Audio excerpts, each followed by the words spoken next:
ఒక పని చేసినటువంటి ప్రభుత్వం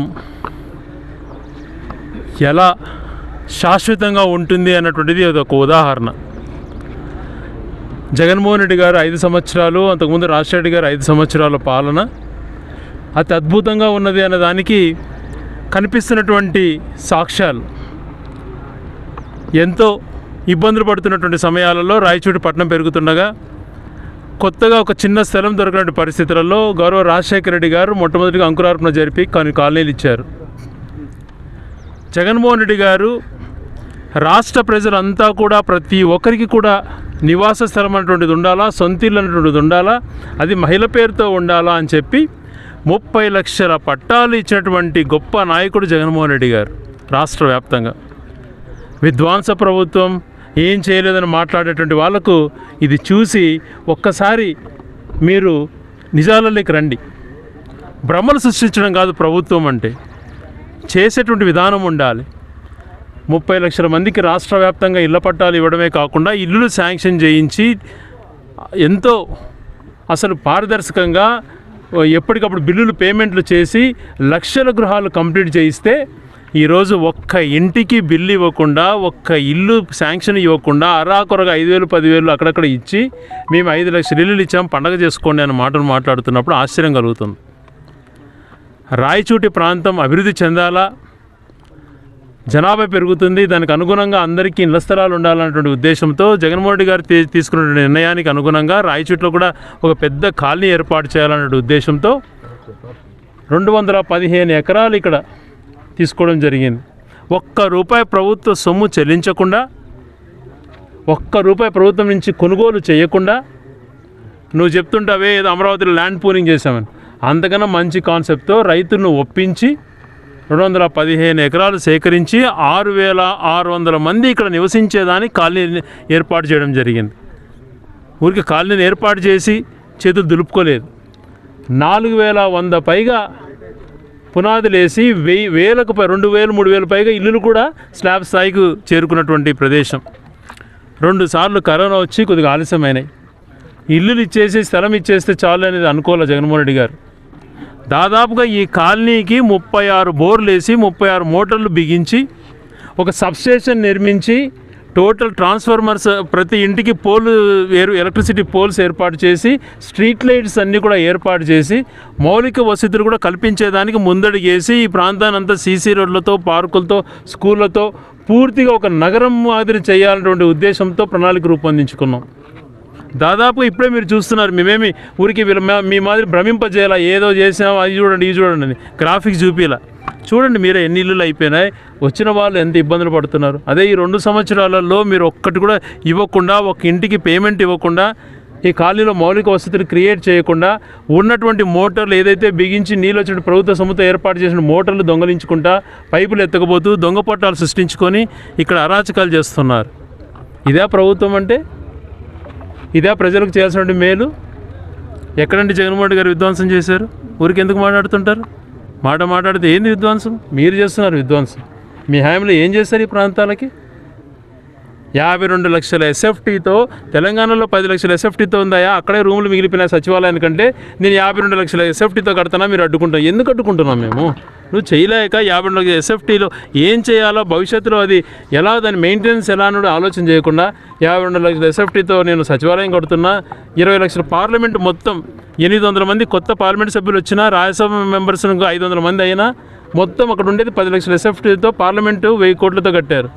ఈయన అసెంబ్లీ కడుతున్నాడంటే 20 లక్షల ఎస్ఎఫ్టీ అంట, అది 6,000 కోట్లు అంటాడు. ఏంటి ఇది? ఇలాంటివన్నీ భ్రమింపేటువంటివి చేసి ఈ ప్రాంతాలు అభివృద్ధి చెందకుండా కేవలం 25 గ్రామాలనే దృష్టిలో పెట్టుకొని అక్కడే రియల్ ఎస్టేట్ వ్యాపారం చేసుకుంటూ ఉన్నాం. అదే మేము ఏం చేస్తాం ఇక్కడ? ఒకసారి దేవుడు అవకాశం ఇచ్చినప్పుడు ఇక్కడ 200 ఎకరాలలో 215 ఎకరాలలో ఒక టౌన్షిప్ ఏర్పాటు చేసి 6,000 మందికి పట్టాలు ఇచ్చేసి, ఇదే రకంగా అక్కడ 40 ఎకరాల గతంలో కూడా 2013లో సేకరించడం జరిగింది చెన్నముక్కపల్లి దగ్గర. అక్కడ 2,000కు పైగా ఇళ్ల పట్టాలు ఇచ్చి స్థలాలు కంప్లీట్ చేశాం. అబ్బవరం కాలనీ బ్రహ్మాండంగా ఏర్పాటు చేశాం. అలాగే వరిగ బ్రహ్మాండమైనటువంటి కాలనీ 300 మందికి పట్టాలు ఇచ్చాం. పెమ్మాడపల్లికి ఇచ్చాం. చుట్టుపక్కల మండలాలకు సంబంధించిన మాధవరం, ఎండపల్లి అన్ని గ్రామాలలో, పక్కన సంబేపల్లి మండలంలో కూడా అనేక గ్రామాలలో నారాయణ రెడ్డి గారి పల్లె కాలనీ కనపడుతున్నాయి. ప్రతి ఊరికి కూడా ఒక కాలనీ మాది నిర్మింపజేసి ఒక నియోజకవర్గంలోనే 91 కాలనీలు ఏర్పాటు చేశాం. 20,000 పక్కా గృహాలు మంజూరు చేశాం. స్థలాలు వీటితో పాటు ఇల్లును అక్కడక్కడే సొంత స్థలంలో కట్టుకునే వాళ్ళకు కూడా ఇల్లులు ఇచ్చి దాదాపుగా 5 సంవత్సరాలలోనే 20,000 పైగా పక్కా గృహాలు మంజూరు చేసినటువంటి ప్రభుత్వం అది గతంలో. ఇంత మంచిగా చేస్తే అడ్డుగోలుగా ఆరోపణలు చేయడం కాదు. ఇక్కడ అంటా మేము భూములు ఏదో చేసామంటున్నారు. ఎవరయ్యా మీ చేతిలో అధికారం ఉంది, ఒక చిన్న తప్పు మేము పొరపాటు చేసింటే మీరు ఏమైనా చేయండి, ఒక తప్పు మేము చేసామని అనుకుంటే ఉరి తీయండి, మేము రెడీగా ఉంటాం. అంతేగాని తప్పుడు ఆరోపణలు చేస్తూ ఊరికే మాట్లాడడం కాదు. కరోనా లాంటి సమయాలలో పనులు ఆగిపోయినాయి 2 సంవత్సరాలు, లేకపోతే ఇప్పుడు అప్పుడే మేము సుమారుగా చేసినటువంటి వాళ్ళు. ఒక ఆర్చ్ని కూడా కంప్లీట్ చేసాం. ఈ ఆర్చ్ను వీళ్ళు చేస్తున్నది ఏంటంటే ఇవన్నీ కాలనీలకు పేర్లు జగనన్న కాలనీ అంటే వాళ్ళ కోపం అంటే తీసేసి పేర్లు మార్చుకున్నారు. పేర్లు మార్చుకుంటే పోయినారు, పేర్లను మార్చుకోండి, కనీసం ఒక ఇల్లన్నా మీరు ఇస్తారా అంటే లేదు. ఏ విషయాలలో ఈరోజు నేను చెప్పింది ఒక హౌసింగ్ విషయంలోనే, ఇట్లా ప్రతి ఒక్కటి నెలకోటి చూపిస్తాం మేము ఏం చేసాం, ఎంతమంది చేసాం ప్రజలకు అన్నది కళ్ళకు కనపడుతున్నాయి. ఇట్లాంటివే ఆపేది, ఇలాంటివే మీరు కక్షలు తీర్చుకునేది. నువ్వు అంటున్నావే 25 గ్రామాలకు సంబంధించినటువంటి రైతులు వాళ్ళ భూముల రేట్లు తగ్గిపోతాయని.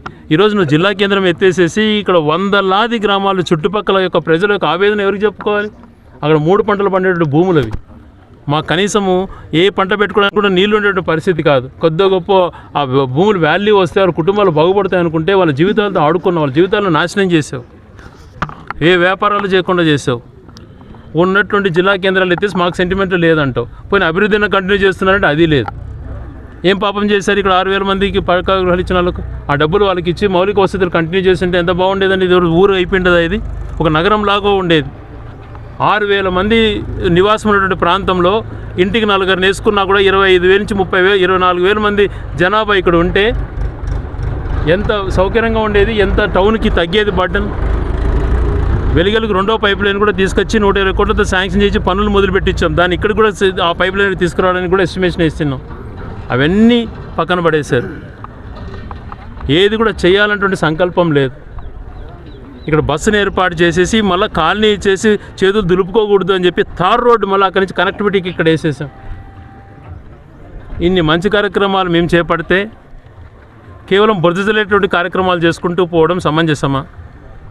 చూడండి, ఇదే రకంగా ప్రతి టౌన్లో ప్రతి జిల్లాలో ఏర్పాటు చేశారు జగన్మోహన్ రెడ్డి గారు. ఆయననా మీరు తప్పులు పట్టేది? 30 లక్షల మంది ఆడపడుచుల పేరుతో పట్టాలు. వాళ్ళు కూడా భవిష్యత్తులో కొద్ది రోజులు అయిన తర్వాత వాళ్ళు సొంతంగా ప్రభుత్వం నుంచి వచ్చేటువంటి డబ్బుతో వాళ్ళకి ఏదైనా ఆర్థికంగా ఇబ్బందులు ఉంటే 5 సంవత్సరాల తర్వాత వాళ్ళు సేల్ చేసుకునే దానికి కూడా వెసులుబాటు కూడా కల్పించారు. ఎందుకు అంటే వాళ్ళ ఆర్థిక పరిస్థితికి అనుగుణంగా వాళ్ళకు ఇబ్బందికర పరిస్థితులు ఉన్నారు, అట్లా కూడా చేయాలి. సొంత ఇల్లు మాదిరి చేసుకునే దానికి అవకాశం కల్పించారు. ఎక్కడ ఇరుకు లేకుండా ప్రతి వీధికి ఇంటికి అటుపక్క ఇటుపక్క రోడ్డు ఉండేటట్టుగా ప్లాన్ చేసి ₹1 ప్రభుత్వం నుంచి ఎక్కడ కూడా చెల్లించకుండా ప్రభుత్వ సొమ్మును కాపాడుకుంటూ కేవలం అన్ని సౌకర్యాలు కల్పించాలన్నటువంటి తపన పడ్డాం తప్పితే ఎక్కడ మేము ఇంకొక దానికి ఆస్కారం ఇవ్వలేదు. ఇలాంటి కార్యక్రమాలు చేసుకుంటూ పోయినాం. బురద జల్లేటువంటి కార్యక్రమాలు మానుకోండి. మేమేం ఒక ప్రాంతాన్ని నువ్వు అక్కడ ఏదో రాష్ట్రానికి చేయాలన్నటువంటి ల్యాండ్ మార్క్స్ చేసుకో, కానీ మా ప్రాంతం పరిస్థితి అడుగుతున్నాం.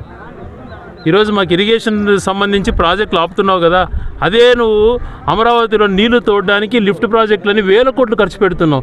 అయ్యా అదే దాంట్లో అర్థం ఖర్చు మాకు పెడితే మా ప్రతి ఎకరా పొలానికి నీళ్ళు వస్తుందంటే దాన్ని చులకన చేస్తావు. ఏంటి ఇది? రాను ఏం ఫీలింగ్ వస్తుంది చెప్పండి మాకు కూడా. ఇది మేమందరం కూడా భాగస్వామ్యం కదా రాష్ట్రంలో.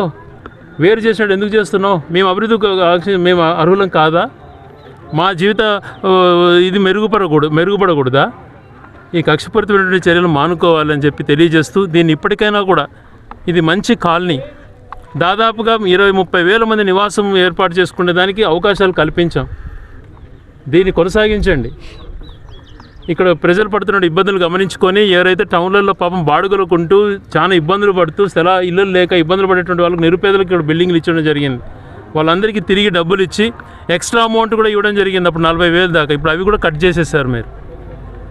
ఇవన్నీ కూడా కొనసాగించే విధంగా ప్రయత్నం చేయాలని చెప్పి గట్టిగా డిమాండ్ చేస్తూ, మేము కూడా మనుషులం, ఒక ప్రాంతంలో నివసించే వాళ్ళే ఎంతసేపు వాళ్ళే మనుషులు, వాళ్ళకే సెంటిమెంట్స్ ఉన్నాయనేది కాకుండా మా యొక్క ప్రజలకు కూడా మాకు సెంటిమెంట్స్ ఉంటాయి, మాకు అభివృద్ధికి అర్హులం మేము అని చెప్పి తెలియజేసుకుంటూ, ఇటువంటి బ్రహ్మాండమైన కాలనీలు ఇదే కాదు, అనేకమైన కాలనీలు ఈ నియోజకవర్గంలో 91 కాలనీలు చేశాము.